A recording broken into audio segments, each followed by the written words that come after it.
Hi everybody and welcome to Tween Time. I'm Miss Christy and I work at the Castle Shannon Library, and today we are going to learn how to play paper games.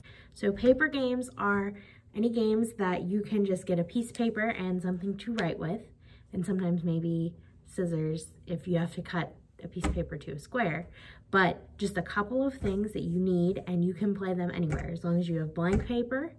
It can be printer paper, it can be construction paper, it can be lined paper, it can be graph paper. Any kind of paper that you have, as long as you have that and something to write with, you can play these games. We are going to look at 6 games today, and these can be played with people that live in your house. Some of them you can play all by yourself. So there's all different kinds of stuff that you can do. So we are going to start with a Cutie Catcher. Cutie Catchers, if you've seen them before, they're normally numbered or they have colors on the outside. And you go like this, you open them up. There's different stuff written on the inside. And then when you open them up even further, not the best folder here, there's fortunes or something on the inside. So how you play, we'll do that first since this is already made. So you pick one of the things on the outside. I have numbers. You could put colors, you could put people's names, you could put whatever you want on the outside, but I have numbers. So I'm gonna pick 4. So when you pick the number, you open it. 1, 2, 3, 4. Then you have to pick something that's on the inside of where you landed. So I have colors on the inside of mine. So I have red, green, pink, and blue. And I am gonna pick blue. So because I picked blue, there's 4 letters in the word blue. So I'm gonna open it again. 1, 2, 3, 4. I open to the same spot where I have red, green, pink, and blue, and then you pick a color again. This time I'm gonna pick red, and it gives me my fortune. It says, you will be rich. That's kind of funny. We don't know if that'll be true or not. But I wrote fortunes on the inside of mine. Because you make these yourselves, you can put whatever you want on the outside, whatever you want on the inside, and whatever you want on the inside of the flaps. So if you want to do jobs that you might have when you grow up, or if you want to do kinds of candy, or if you want to do colors, if you want to do numbers, you can put anything that you want in the spots. It's a little tricky to show how to make these on a video, so instead I am going to make you a sheet with directions. So you will get a sheet with directions that you can download on how to make these with little pictures of each one, each step. So hopefully that'll be easier, and then you don't have to watch this video when you're making it. You can print out the directions and you can have them right next to you when you're trying to make your Cutie Catcher. But this is one of the paper games, and you can play this by yourself after you do everything, especially if you put it away for a while and you don't remember what you put under each flap. You can play this with friends over FaceTime as long as you show them what they're picking and what their choices are. You might have to read it to them. You can play this with any family members that are in your house. So you have lots of options if you make and play with a Cutie Catcher. The next game we're gonna do is another one that you can do by yourself or with friends, and this one is called MASH. And MASH stands for Mansion, Apartment, Shack, and House, because this game is supposed to predict your future. So you start with the letters M-A-S-H, which stand for Mansion, Apartment, Shack, and House, and you write those at the top of your paper. You don't have to write what they stand for underneath the letters if you know. I just did that for this in case some people didn't know.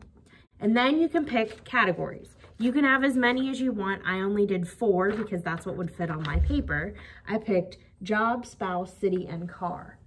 So after you pick what you want your categories to be, you number them 1 to 4, and then you pick what things you want to put under them. So for job, I put librarian, pop star, president, astronaut. For spouse, I put Sidney Crosby, the guy from This Is Us, Captain America, and Chris Letang. City, I put Pittsburgh, New York City, Los Angeles, and Austin, Texas. And for car, I picked limo, school bus, SUV, and motorcycle. So you can put whatever you want. You get 4 spaces, and then you can put whatever you want in there. And then you want to leave a space to draw your spiral. Your spiral, when you draw it, however many loops you have, that determines when you go through which numbered thing you cross off. So you draw your spiral, then normally somebody says stop, or you could set a timer if you're playing this by yourself. You could set a 5-second timer, a 2-second timer, whatever you want, or have your friend tell you stop. And then you count how many loops you have. I had 3. And then what you do, you start up here, you start at the top and you count 1, 2, 3. When you get to the 3rd thing, you cross it out. Then you continue on, 1, 2, 3. When you get to the 3rd thing, you cross it out. So you keep doing that all the way through until you get one thing in every category. So when I went through, I had 3, I counted, I went all the way through it. Then I got, my life prediction would be, I would live in a mansion, be an astronaut, live in New York City, marry the guy from This Is Us, and drive a school bus. So this is one that you can play all by yourself, or you can play with other people in your house, friends over FaceTime. Again, lots of options for this one. And this one is very easy. There's no paper folding, there's no cutting, there's no anything. You just need a piece of paper and something to write with. Maybe a timer if you're playing this by yourself. So that's MASH.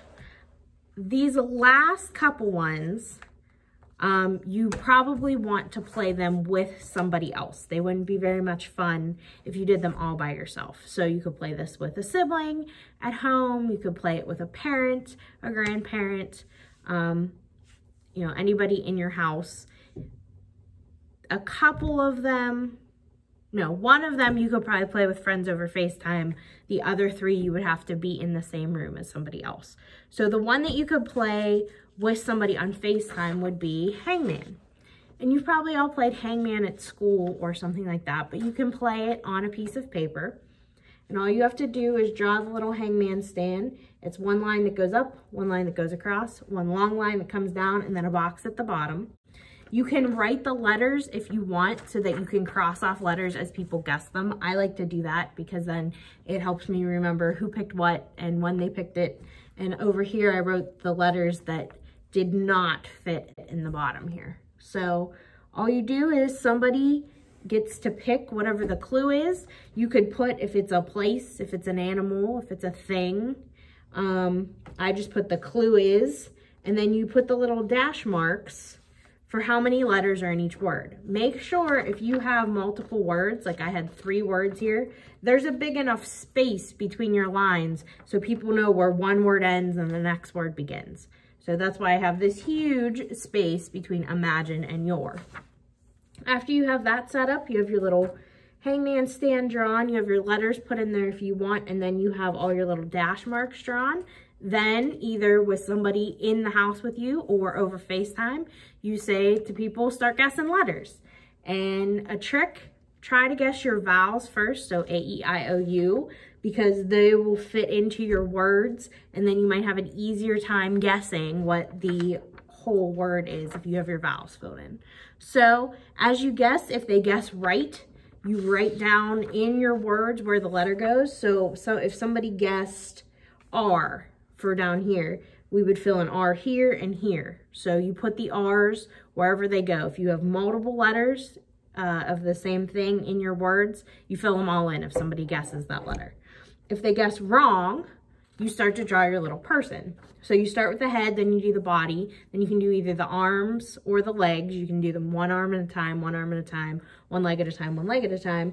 The game is normally over if somebody gets a head, a body, 2 legs, and 2 arms. But if you're having fun and you want to see how long it takes somebody to get the words that you put together, you can then start drawing a face. You can draw hands, you can draw toes, you can draw clothes on your person, you can draw a background scene, you can draw clouds in the sky. So it's totally up to you if you want the game to end after the person gets their head, their body, their legs, and their arms, or if you want to keep it going and see how long it takes somebody to guess, you can add other stuff to your person.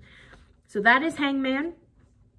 Again, probably one that you've played before, but also one that you can play with friends on FaceTime or with somebody in your house. The next 2 are ones you have to be in the room with somebody to play. I'm saving the hardest one, I think is the hardest one for last. So, Tic Tac Toe. One that you've probably definitely played before, but might not think of right off the bat when you're trying to play paper games. Again, super easy, just like MASH, just like Hangman. You only need a piece of plain paper and something to write with. You don't even have to use 2 colors. I use 2 colors here, but the reason you do X and O or heart and star or A and B or whatever you want to do to fill them in is that's how you determine which player is which. I use 2 colors, a different color for X and O, but again, you don't have to do that if you only have 1 color pen or you only have a pencil or 1 color, whatever. Tic Tac Toe, you'll notice here that there was no winner. There's not always a winner in Tic Tac Toe, especially if you know the super secret trick to making sure that you always block your opponent. I don't. This just happened by accident. If you guys know any of those super secret Tic Tac Toe tricks, you might want to put them in the comments and let us know so everybody can blast their opponents. This last game, before I show you the super hard thing, this is one that might be good on graph paper. You will notice when I hold it up that I didn't have graph paper. You can make your own board, that's totally fine, but it might be easier if you have graph paper. So this one is called Dots and Boxes. And what it is that you have 2 players and you start with just dots all over the page. And I drew my dots. I used a ruler and I started at the top, and every inch I put a dot, and I did that for 1, 2, 3, 4, 5, 6, 7 rows. Wait, 1, 2, 3, 4, 5, 6, 7 rows. And I did it for 5, 6, 7, 8, 9, 10, 11. So I did 11. I started at 1 and went all the way down to 11 on the ruler, and every inch I put a dot, and then I did 7 that way. So what you do, you start with all those dots, and then each player takes turns drawing a line. You can start up here, you can start in the middle, it doesn't matter. But what you're doing is you're trying to draw lines, and you're trying to trick the other person into leaving it open so you can make a box. So, you know, if 3 sides are filled in, the next person that draws that line to close that box, they get to write their initial in the box. And whoever has the most boxes at the end of the game is the winner. So I just did this when it was simulated. I did it by myself, but I used my name and my best friend Allie's name, and I creamed her. That wasn't on purpose. Like I said, it was just simulated, but that's how it works. So you're trying to trick the other person into having to leave you space to make a box. So this one's fun. This is one, like I said, if you have graph paper, it's probably easier because the lines and the squares are already drawn for you. And all you would need to do over top is use your color marker to draw your line. So, but if you don't have graph paper, and I don't have any here at the library and I don't have any at home, you can still make your own. So that's pretty cool. The last one I think is the hardest. This is paper football. Like the Cutie Catcher and like origami, and the kids that come to Castle Shannon Library will tell you, Miss Christy is not very good at paper folding. So the paper football was a little hard for me. You can even see it's not totally straight. It's kind of crooked. It's not a perfect triangle. I had friends when I was in school, they could make perfect paper footballs. I cannot.